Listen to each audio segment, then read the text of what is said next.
네, 우리가 동정녀 탄생 처녀의 몸으로 오신 예수님에 대한 말씀을 지난 시간에도 이 본문 갖고 들었고요. 오늘은 그 가운데 왜 예수님께서 성령으로 잉태되어 처녀의 몸으로 이 땅에 오셔야만 했는가? 왜 그러셨을까? 왜 그러셨을까? 는 내용입니다. 제가 지난주에 그 답을 미리 말한다면 그것은 바로 저와 여러분들을 위해서다. 여러분과 나를 위해서이다. 나를 위해서이다. 우리가 동정녀 탄생은 마치 남의 이야기를 하듯 해서는 안 된다고 말씀을 드렸죠. 나와 저와 여러분들을 위해 예수님은 그 많은 수치를 당하시고 당혹스러운 일들을 겪으시고 정말로 설명하기 난처할 정도로 지금 이 세상의 어떤 방식으로도 이해가 되지 않는 방식으로 이 땅에 오신 이유가 도대체 무엇인가? 그것은 나를 위해서 그렇게 오셨다. 나를 위해서.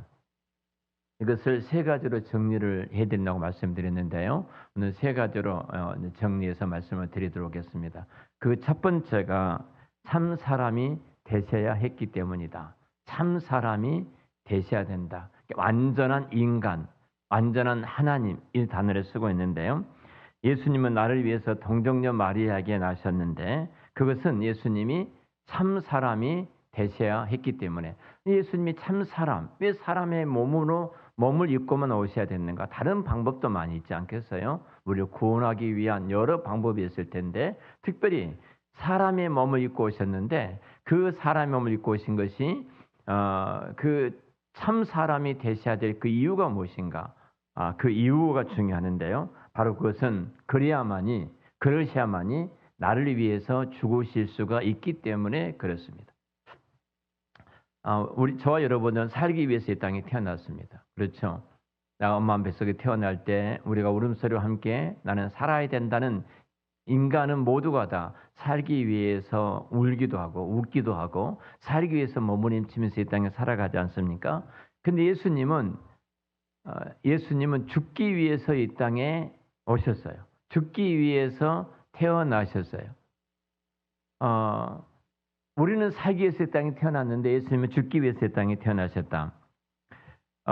예수님이 태어났을 당시에 잠깐 우리 생각해 보면 그 동방의 박사들이 이제 가지고 온 것이 있었잖아요. 황금과 유황과 몰약을 가지고 아기 예수님께 와서 경배를 드리는 장면을 여러분 잘 알고 계실 것입니다.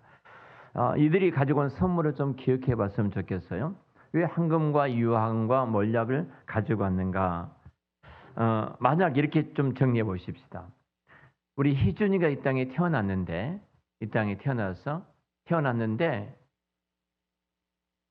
어떤 사람이 선물을 한 거예요. 산부인과에서 태어나자마자 희준이가 태어난 그 산부인과에 찾아간 거예요. 찾아갔는데 그 선물로 관을 가지고 가서 관.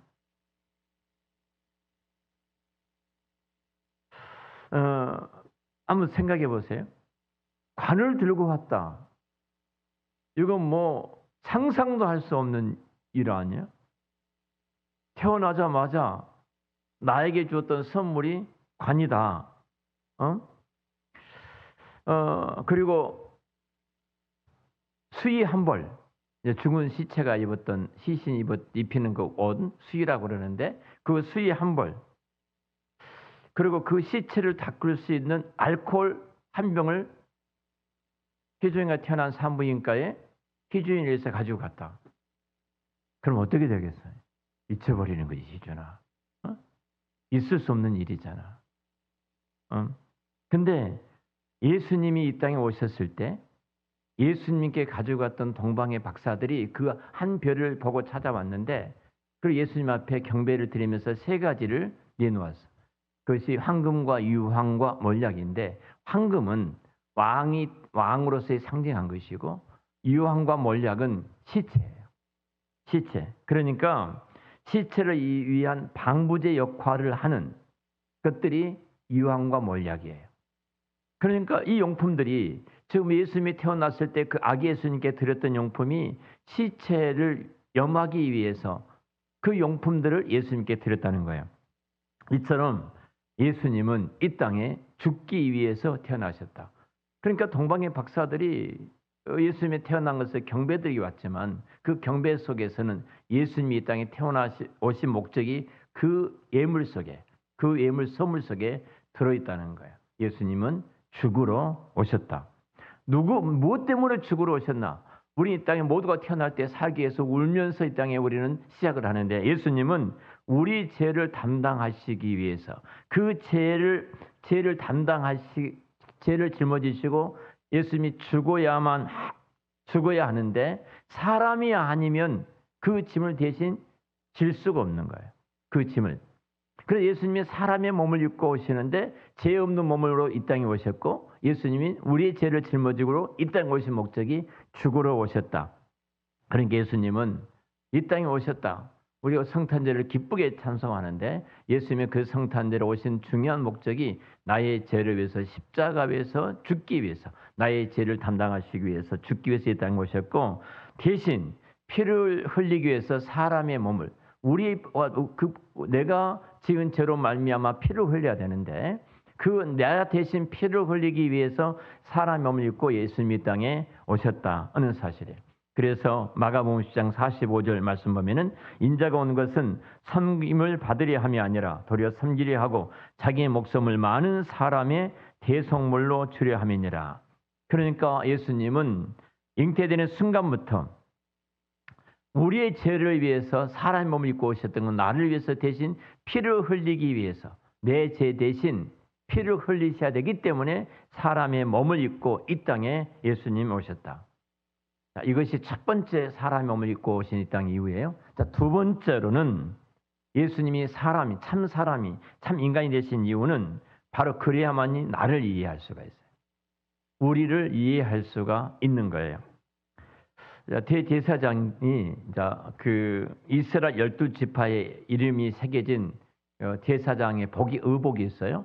어깨 위에 6개, 6지파 이렇게 이름이 새겨져 있고, 또 흉패 앞에가 12지파의 그 이름이 새겨져 있어요. 자, 12보석이 새겨져 있는데 그 보석에는 그 12지파의 이름이 쭉 새겨졌어요. 자, 그리고 그렇게 12지파의 그것과 흉패에 12지파가 있는 그걸 안고 나가는 거예요, 제사장이.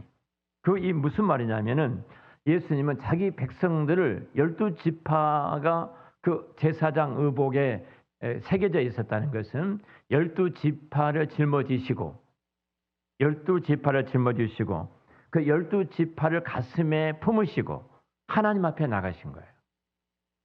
이 제사장의 의복에는 그 의미가 있어요.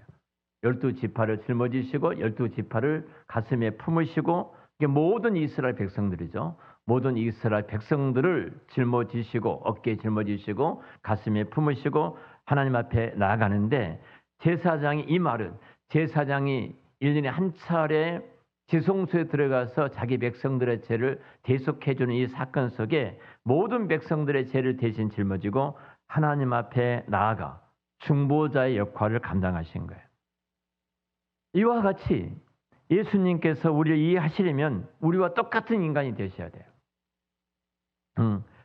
그래서 예수님은 우리가 똑같이 태아의 아기로 이렇게 태아기를 보내셨고, 10개월 동안 어머니 뱃속에서 똑같이 출생하셨고, 똑같이 성장하셨고, 똑같이 고통을 당하시고, 똑같이 이염을 겪으시고, 똑같이 이욕을 받으시고, 똑같이 시험을 받고, 똑같이 죽으셨으며, 똑같이 지옥을 경험하시고, 똑같이 무덤에 묻히셨어요. 자, 그러니까 예수님은 우리의 모든 고통을 다 경험하신 거예요. 어머니 뱃속에부터서 내가 무덤에 묻히는 그 시간까지 나의 전 인생을 다 경험하신 분이 예수님이다.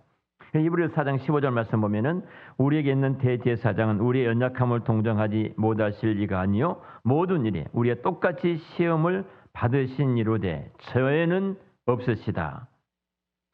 그래야만 우리 예수님 우리를 이해하실 수 있어요. 그래서 체휼하셨어요.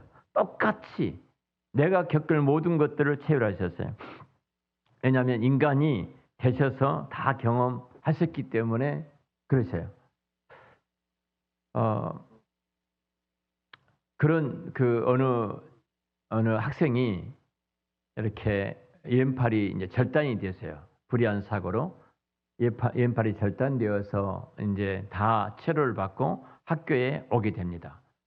학교에 오게 됐는데 이제 그 친구들이 그 한쪽 팔이 없고 있는 거니까 이 옷을 이렇게 그 친구 옷을 옷깃을 이렇게 열어보기도 하고 굉장히 좀 어린 애들이니까 궁금해서 이것저것 막 하는 거예요. 선생님은 그 조롱을 당하는 거죠. 선생님이 그 모습을 가만히 보고 있다가 안 되겠다 싶어서 학생들한테 한 숙제를 같이 우리 해보자 하고 냈어요. 그 숙제가 뭐냐면 우리가 내일부터서 우리 모두가 다 왼팔을 뒤로 묶고 오른팔로만 다 해보자. 오른팔로 밥도 먹고 오른팔로 글씨 쓰고 오른팔로 옷도 입고 오른팔로 신발도 신고 모든 것을 다 오른팔로만 해보자. 그 이유는 이 아이가 그 손이 절단됐던 이 아이의 그 마음을 서로가 이해하면서 우리가 어떻게 도울 것인가 그런 마음으로 선생님이 그런 숙제를 냈어요. 책가방을 놓을 때도 오른손으로 해야 되고 가방을 쌀 때도 오른손으로 해야 되고 단추를 잠글 때도 오른손으로 해야 되고 신발을 끈을 맬 때도 오른손으로 해야 되는데 이거 어떻게 할 수 있어요? 근데 선생님이 가만히 이제 왼팔을 다 묶어놓고 이제 아이들이 하는 것을 본 거예요. 하는 걸 보는데 깜짝 놀란 것은 다 해내더라는 거예요. 그러니까 서로가 돕더라는 거예요. 그때부터 책가방을 쌓을 때도 돕고 신발끈을 할 때도 서로가 손이 되어져서 다른 손에 대해서 이제 돕더라는 거예요. 이런 놀라운 일이 일어난 거예요. 서로가 서로를 도우면서 완벽한 몸의 활동을 하는 것을 선생님이 보셨어요. 선생님이 왜 그러셨을까? 간단하잖아요. 그 한 팔이 없는 그 한 친구의 그 고통을 다른 친구들이 경험해 보지 않는다면 저런 꼴밖에 안 되어져요. 이 도무지 이해하지 못한 거예요. 그러니까 선생님은 이 방법을 통해서 이제 아이들이 서로가 이해하고 친구로서 서로가 도와주고 함께 학교 생활을 행복하게 하기 위해서 그 숙제를 했는데 모든 학생들이 완벽하게 숙제를 해냈다는 이제 글을 본 적이 있는데요. 마찬가지예요.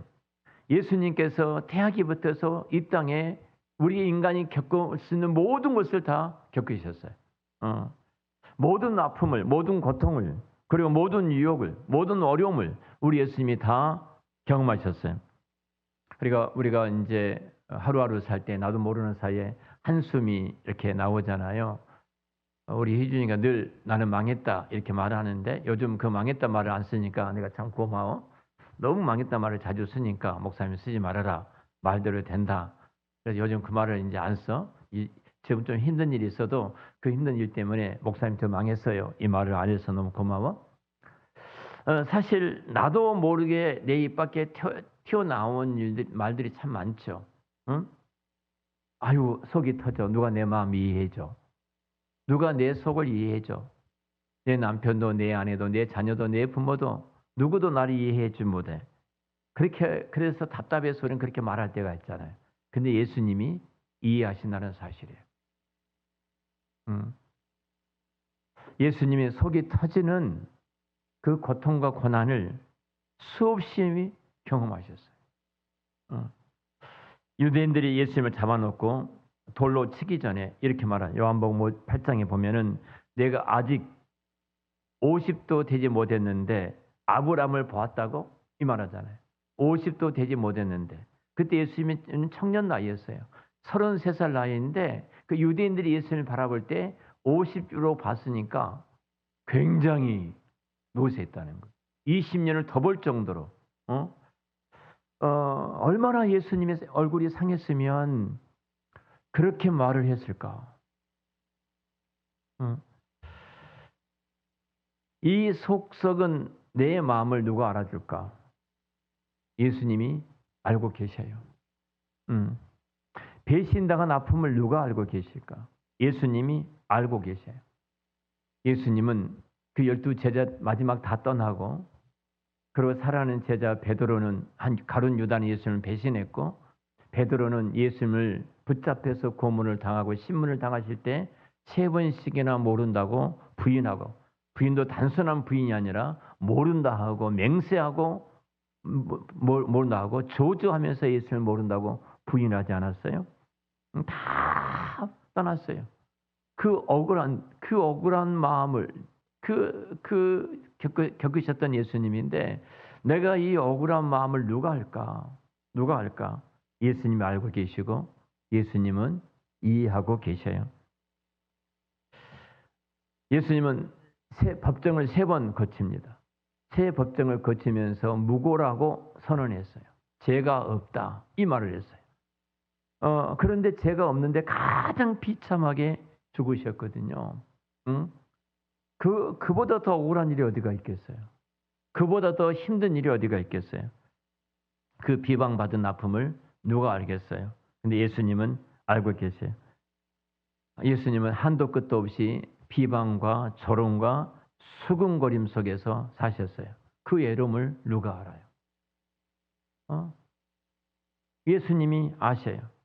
예수님은 정말로 애로우셨어요. 응? 집 없는 서름을 누가 알까? 예수님은 아셔요. 예수님이 이렇게 말씀하셨어요.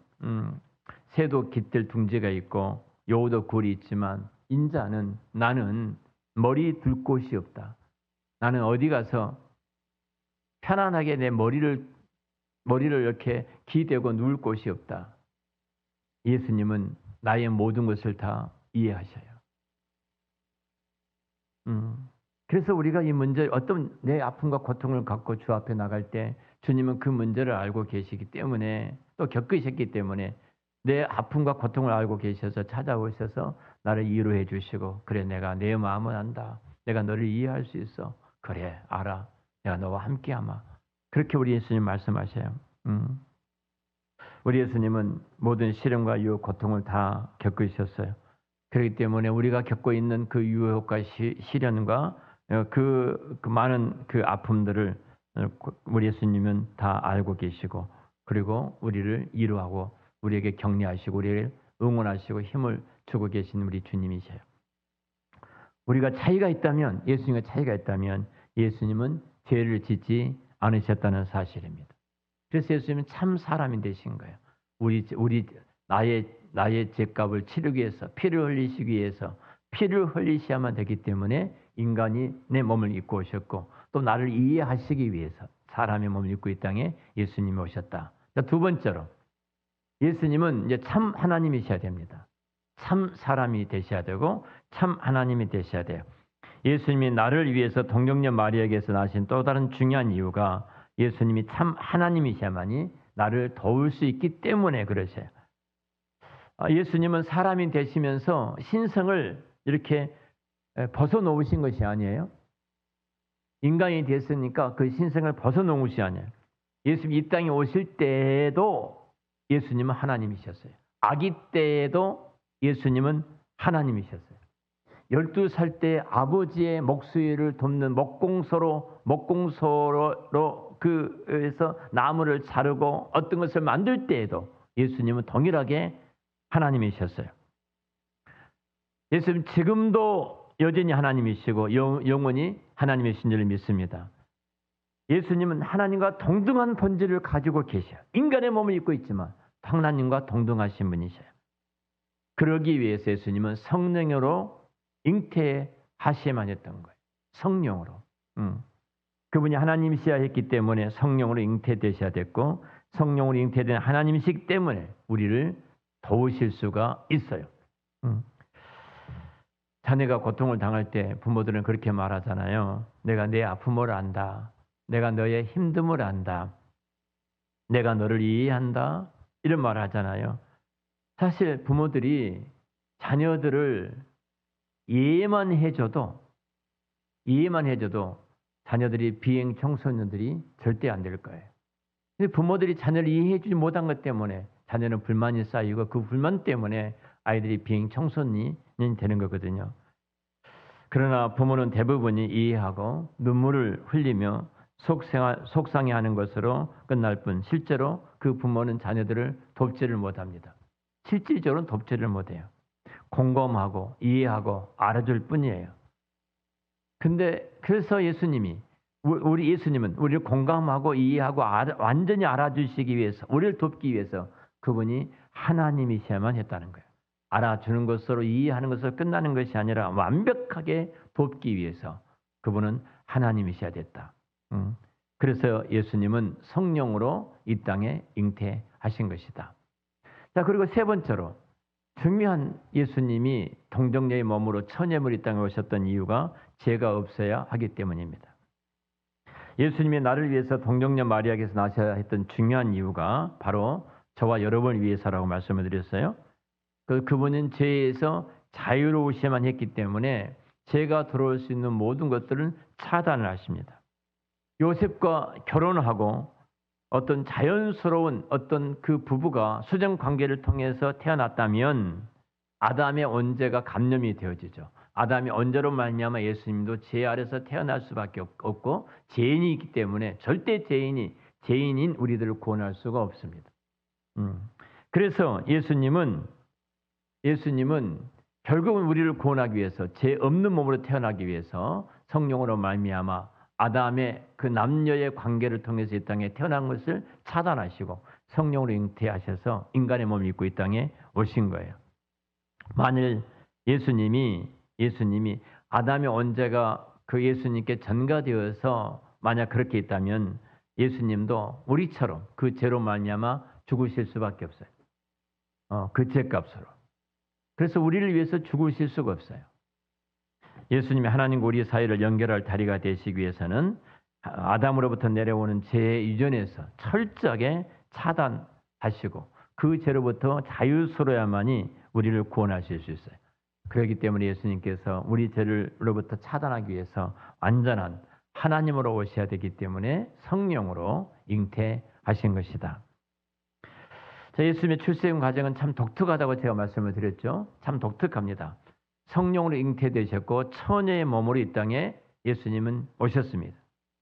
그래야 될 특별한 이유를 제가 세 가지라고 말씀드렸는데 그것은 100% 하나님이셔야 되고 100% 인간이셔야 되고 100% 죄가 없으셔야 된다 말씀드렸어요. 왜 예수님은 그런 독특한 본질을 가져야만 했는가? 그것은 딱 하나예요. 예수님이 담당할 특별한 사명이 있기 때문에 그러신 거예요. 특별한 사명. 그 사명이 무엇인가? 인류를, 저와 여러분을 죄에서 구원하기 위해서이다 하는 겁니다. 저와 여러분을 죄로부터 구원하기 위해서. 그분은 우리를 구원하고 살리며 우리와 함께 계시기 위해 정말로 수치스럽고 당혹스럽고 민망한 모습을 감내하셨어요. 예수님은 100% 하나님이시고 100% 인간이시고 100% 무죄의 몸을 얻기 위해서 그렇게 부끄럽게 태어나셨고 많은 사람들에게 수군거림과 조롱과 비방을 들으셔야만 했습니다. 그런 출생을 감내하고 우리가 오신 그분께 나와 저와 여러분들은 나는 어떤 반응을 보여야 될 것인가? 어떤 반응을 보여야 될 것인가? 제가 어정쩡이라는 단어를 지난주에 말씀을 드렸는데요. 어정쩡한 반응을 보여서는 안 된다는 사실입니다.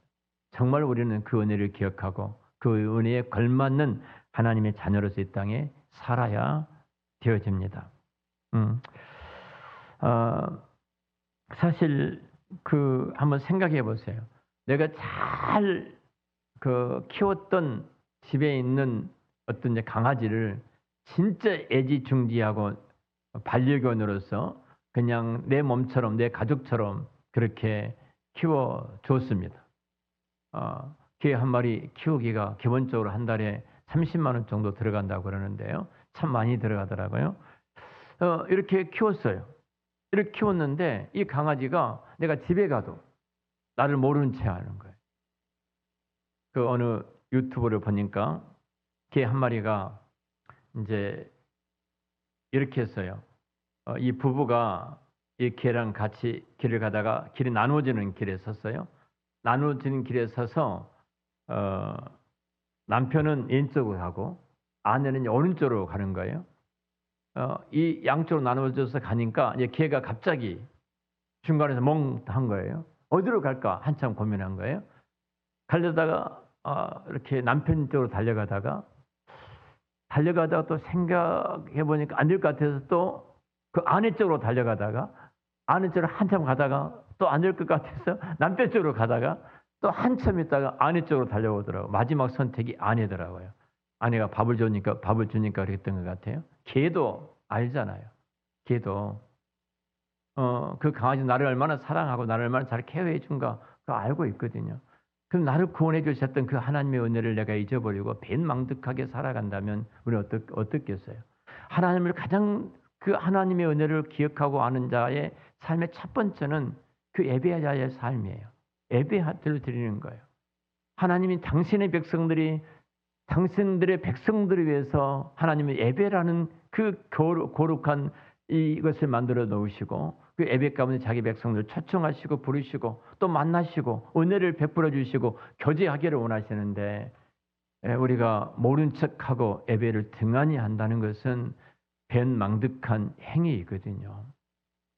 우리가 하나님 은혜로 살아간다고 말을 하면서 하나님께서 참 베풀어 주셨던 그 은혜 속에 내가 있다고 말을 하면서도 그 은혜를 잊어버리고 살아간다면 얼마나 하나님 마음이 아프시겠는가 하는 생각을 가져봅니다.